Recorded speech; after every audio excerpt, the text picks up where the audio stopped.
a number of people to the flu, but you're going to lose more people by putting a country into a massive recession or depression. You're going to lose people. You're going to have suicides by the thousands. You're going to have all sorts of things happen. You're going to have instability. You can't just come in and say, let's close up the United States of America, the biggest, the most successful country in the world by far. You know, when I came in, when I was elected, and you knew this number, China was going to overtake us in the year 2019. It wasn't even close. We went way up, and they didn't.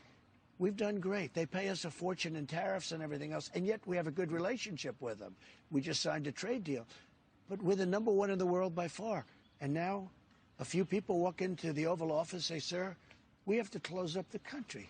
And I said, what are you talking about? And that, Mr. President, must have been a very difficult thing to accept. One of the most difficult decisions I've ever made, because I knew that when you do it, as soon as you do it, you're going to drop. I mean, they're talking about 20 or 25 points of GDP. Nobody's ever heard of 25 points.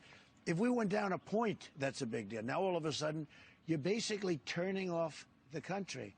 I said, this has never been done before. What are you talking about? But we understand it. You have hot spots. But we've had hot spots before. We've had horrible flus. I mean, think of it.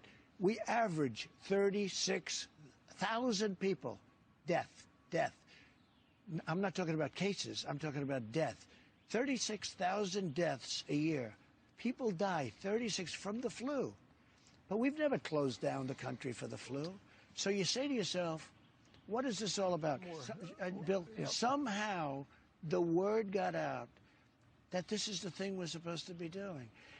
Now, we've had some really bad epidemics, but we never did a thing like this before. But I had to do it. It's been very painful for our country and very destabilizing for our country. And we have to go back to work much sooner than people thought. And people can go back to work, and they can also practice good judgment.